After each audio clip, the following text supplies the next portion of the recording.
എല്ലാവർക്കും നമസ്കാരം. ഇന്ന് നമ്മൾ പരിചയപ്പെടുന്നത് പഴയ നിയമത്തിലെ തോബിത്തിന്റെ പുസ്തകമാണ്. വളരെ മനോഹരമായ ഒരു കഥയാണിത്. ഈ പുസ്തകത്തെക്കുറിച്ച് ഒരു പ്രധാന തർക്കമുണ്ട്. ഇതൊരു അപ്പോക്രിഫയാണോ എന്നുള്ളത്. അപ്പോക്രിഫ എന്ന വാക്കിന്റെ അർത്ഥം മറഞ്ഞിരിക്കുന്നത് എന്നാണ്. ചില സഭകൾ, പ്രത്യേകിച്ച് പ്രൊട്ടസ്റ്റന്റ് സഭകൾ, ഹീബ്രു ബൈബിളിനെയാണ് ആധികാരികമായി കാണുന്നത്. അതിൽ ഈ പുസ്തകം ഇല്ലാത്തതുകൊണ്ട് അവരിതിനെ ഒഴിവാക്കി. എന്നാൽ കത്തോലിക്ക സഭയും ഓർത്തഡോക്സ് സഭകളും ഇതിനെ ബൈബിളിന്റെ അവിഭാജ്യ ഭാഗമായി ഇന്നും കണക്കാക്കി വരുന്നു. വിവാദങ്ങൾ എന്തു തന്നെയായാലും ഒരു കഥപുസ്തകം വായിക്കാൻ താല്പര്യമുള്ള ആളുകൾക്ക് ഒരുപാട് ഇഷ്ടപ്പെടാവുന്ന ഒന്നാണിത്.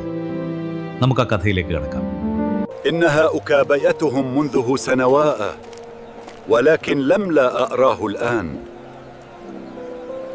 അസീറിയർ നിനവയിലേക്ക് നാടുകടത്തിയ തോബിത്തിനെ കുറിച്ചാണ് ഈ പുസ്തകം പറയുന്നത്.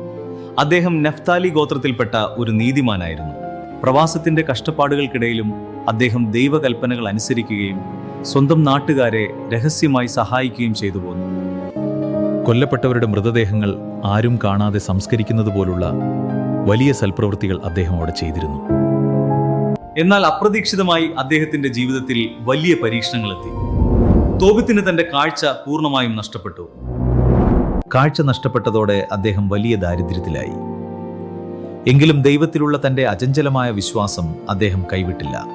ആ സമയത്താണ് തന്റെ മകൻ തോബിയാസിനെ പണ്ട് മറ്റൊരാൾക്ക് നൽകിയ പണം മടക്കി വാങ്ങാൻ വേണ്ടി ഒരു യാത്ര അയക്കുന്നത്. ആ യാത്രയിൽ തോബിയാസിനെ സഹായിക്കാൻ ഒരാൾ കൂടി എത്തുന്നു.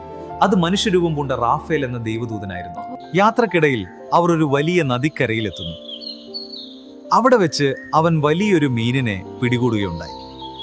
ആ മീനിന്റെ പിത്തരസവും മറ്റു ഭാഗങ്ങളും സൂക്ഷിച്ചു വെക്കാൻ ദൂതൻ അവനോട് നിർദ്ദേശിച്ചു. അത് അച്ഛന്റെ അന്ധത മാറ്റാൻ സഹായിക്കുമെന്നും പറഞ്ഞു. യാത്രയുടെ ഒടുവിൽ തോബിയാസ് സാറ എന്ന രാജകുമാരിയെ വിവാഹം കഴിക്കുന്നു. ദൂതന്റെ സഹായത്തോടെ അവളുടെ ശാപങ്ങളും നീങ്ങുന്നു. തിരികെ വീട്ടിലെത്തിയ തോബിയാസ് മീനിന്റെ പിത്തരസം അച്ഛന്റെ കണ്ണുകളിൽ പുരട്ടി. ഉടൻ തന്നെ തോബിത്തിന് തന്റെ കാഴ്ച തിരികെ ലഭിച്ചു. കാഴ്ച തിരികെ കിട്ടിയ തോബിത്ത് ദൈവത്തെ സ്തുതിച്ചു.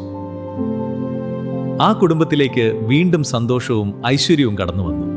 കഷ്ടപ്പാടുകളിൽ ദൈവത്തിൽ ഉറച്ചു നിൽക്കാനും സേവന സന്നദ്ധരായിരിക്കാനും ഈ പുസ്തകം നമ്മെ ഓരോരുത്തരെയും പഠിപ്പിക്കുന്നു.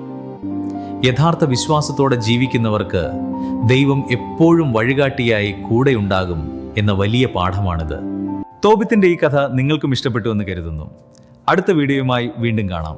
ബായ്. വിനോജ് തോപ്പിൽ. ബുദ്ധിയുള്ളവർക്ക് മനസ്സിലായി കാണും എന്തുകൊണ്ട് പ്രൊട്ടസ്റ്റന്റ് ബൈബിൾ ഈ പുസ്തകം ഒഴിവാക്കി എന്നുള്ളത്.